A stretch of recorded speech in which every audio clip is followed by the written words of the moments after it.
شہادت علی الناس کوئی ہماری ذمہ داری ہے؟ ہم مسئول ہوں گے اللہ کے ہاں؟ احساس ہی نہیں. اپنی روٹی، اپنی دال، اپنا مکان، اپنی کوٹھی، اپنا محل، اپنی کار، اس کا نئے سے نیا جو ہے ماڈل، ساری ہماری سوچ تو ان چیزوں کے گرد ہے. کس کو یاد ہے کہ بحیثیت امت ہمارا فرض کیا تھا؟ اس حال میں کچھ لوگ تو ہونے چاہیے جو ہوش میں آئیں. تو جاگو اور جگاؤ جسے ہوش آ گئی. ارے ہماری ذمہ داری تھی، ہم بھولے بیٹھے، اسی لیے ہم برباد ہو رہے، تباہ ہو رہے. تو دوسروں کو بھی جگائیں، دوسروں کو بھی یاد دلائیں اور مل جل کر ایک امت بن جائیں. ہم مقصد لوگ، یہ امت جو ہے اس کا جو کوئی ایک مقصد ہے ہی نہیں سرے سے. زندگی برائے زندگی ہے، زندگی کسی مقصد کے لیے تو ہے ہی نہیں. بالکل جس طرح حیوان جیتے ہیں زندگی تو وہ بھی گزارتے ہیں، لیکن ان کی زندگی کا مقصد کوئی نہیں.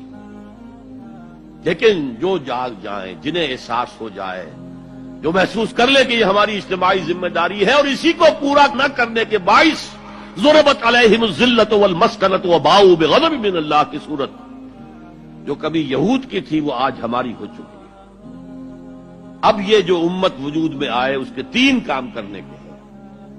وَلْتَكُن مِّنكُمْ أُمَّةٌ يَدْعُونَ إِلَى الْخَيْرِ وَيَأْمُرُونَ بِالْمَعْرُوفِ وَيَنْهَوْنَ عَنِ الْمُنكَرِ. پہلا کام وہ دعوت الى الخیر. اور خیر کیا ہے؟ دعوت الى الخیر، دعوت الى القرآن. خیر مطلق صرف قرآن، دنیا کی تمام نعمتوں سے بڑھ کر قیمتی خیر. تو قرآن کی طرف بلاؤ. میں ابھی آپ کو وہ حدیث سنا چکا ہوں، جو اس قرآن کی بنیاد پر کوئی بات کہے اس نے سچ کہا، جو اس قرآن کے پر عمل کرے اس کا اجر محفوظ ہے، جو اس قرآن کی روح سے کوئی فیصلہ کرے اس نے عدل کیا.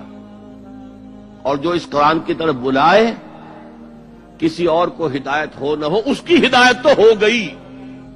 آپ پوری سیرت پڑھ جائیے، جہاں حضور جاتے تھے قرآن سناتے تھے. آپ نے کوئی لمبے چوڑے خطبے اپنے کبھی دیے ہی نہیں. قرآن نے سب سے پہلے جن کو مخاطب کیا وہ ان پڑھ لوگ تھے، کچھ بھی نہیں جانتے تھے. تو قرآن کے اندر جو طاقت ہے یہ تسخیر کر سکتا ہے، مسخر کر سکتا ہے لوگوں کو. ہم نے اس تلوار کو میان کے اندر رکھ کر زنگ آلود کر دیا ہے.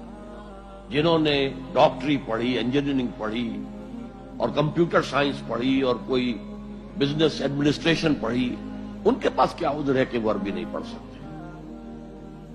دعوت کا ذریعہ قرآن، تزکیے کا ذریعہ قرآن، یہ ہے جہاد بالقرآن.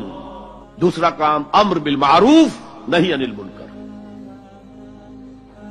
نیکی کا حکم دے، بدی سے روکے. تو جہاں جہاں جس جس درجے میں کسی کو بھی کوئی اختیار اور اقتدار ہو اس پر واجب ہے امر بالمعروف اور نہی عن المنکر. ہیڈ آف دی فیملی پر واجب ہے کہ اپنی فیملی کے اندر وہ یہ فریضہ سر انجام دے، نیکی کا حکم دے، بدی سے روکے. قرآن مجید میں 9 مقامات پر یہ دونوں اس طرح ساتھ ساتھ آئے ہیں جیسے ایک گاڑی کے 2 پہیے ہوتے ہیں. اس کے علاوہ متعدد مقامات ہیں جس میں اصل زور نہیں عن المنکر پر ہے. اچھا، نیکی کی اگر آپ مشورہ کہیں، واز کہیں تو کوئی آپ کو کچھ نہیں کہے گا، بلکہ آپ کے گلے میں ہار ڈالیں گے، کچھ نذرانہ پیش کریں گے. زیادہ سے زیادہ آپ نے کچھ کہہ دیا تو گردن جھکا لیں گے. اور آپ نے اگر کہیں نہیں عن المنکر کا کام کیا تو آپ ماتھے پر بل پڑیں گے، شکن پڑیں گے. پھر آپ کو دوبارہ وہاں دعوت نہیں دی جائے گی. اور وائس کم ہے، میٹھی میٹھی باتیں کرتے ہیں، چھوٹے چھوٹے کاموں کے اوپر اتنے اجر و ثواب کا وعدہ کرتے ہیں کہ پھر کوئی بڑا کام کرنے کی ضرورت ہی نہیں. لولا ينهاهم الربانيون والاحبار، کیوں نہیں منع کیا ان کے علماء نے، ان کے احبار نے، ان کے صوفیاء نے انہیں حرام خوری سے اور جھوٹ بولنے سے روکا کیوں نہیں، منع کیوں نہیں کیا؟ حدیث میں آتا ہے لَتَأْمُرُنَّ بِالْمَعْرُوفِ وَلَتَنْهَوْنَ عَنِ الْمُنكَرِ أَوْ لَيَخْتِمَنَّ اللَّهُ عَلَىٰ قُلُوبِكُمْ. تمہیں لازماً نیکی کا حکم دینا ہے، بدی سے روکنا ہے، ورنہ اللہ لازماً تمہارے دلوں پر مہر کر دے گا. تم میں سے جو شخص بھی کسی بدی کو دیکھے اس کا فرض ہے کہ طاقت سے، ہاتھ سے اس کو روکے، بدلے. اگر اس کی استطاعت نہ رکھتا ہو تو زبان تو استعمال کرے، گونگا شیطان تو نہ بن جائے. کہے تو صحیح، اللہ کے بندے باز آ جاؤ، اے اللہ کے بندو اللہ کے غضب کو دعوت مت دو، کہو تو صحیح. اور اگر زبانوں پہ بھی تالے پڑ گئے ہو تو آخری درجے میں فَإِلَّمْ يَسْتَطِعْ فَبِقَلْبِهِ، دل سے شدید نفرت تو رکھے. راتوں کی نیندیں حرام تو ہوں، سوچے تو صحیح کیا ہو رہا ہے. دولت کی تقسیم کا نظام اسلامی نہیں ہے، سیاسی نظام اسلامی نہیں ہے. اس اعتبار سے ہمارے اندر شدید نفرت تو ہو. اگر یہ نفرت بھی نہیں ہے، اگر بے چینی بھی نہیں ہے، کوئی کڑھن بھی نہیں ہے، فرمایا ذالک اضعف الایمان، یہ ایمان کا کمزور ترین درجہ ہے. کیا مانی؟ اس کے بعد پھر ایمان نہیں ہے. دوسری حدیث سنیے، اللہ نے مجھ سے پہلے کسی بھی امت میں کسی نبی کو نہیں بھیجا مگر اس کے کچھ نہ کچھ حواری، کچھ نہ کچھ اصحاب تو ہوتے تھے نا. وہ کیا کرتے تھے؟ وہ حواری اور صحابہ اپنے نبی کی سنت کو مضبوطی سے پکڑ لیتے تھے اور انہی کے احکام کی پیروی کرتے تھے. پھر ہمیشہ ایسا ہوا ہے کہ بعد میں کچھ ایسے ناخلف اٹھے کہ وہ کہتے وہ تھے جو کرتے نہیں تھے، اور کرتے وہ تھے جس کا حکم ہی نہیں ہوا.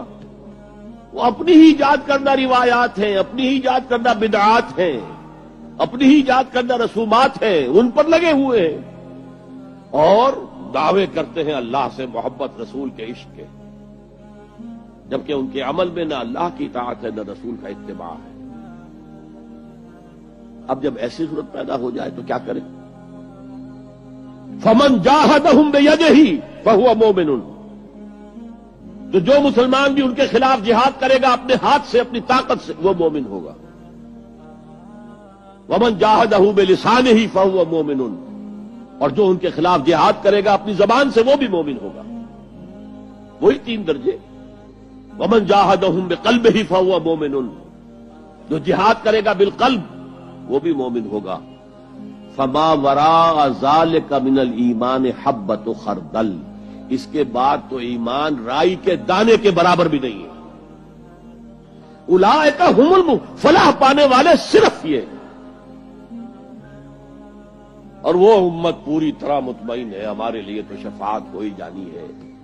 سیغفر لنا، ہمیں تو بخش ہی دیا جائے گا. لن تمسنا النار الا ایاما معدودات، ہمیں تو آگ چھو ہی نہیں سکتی مگر صرف گنتی کے چند دن.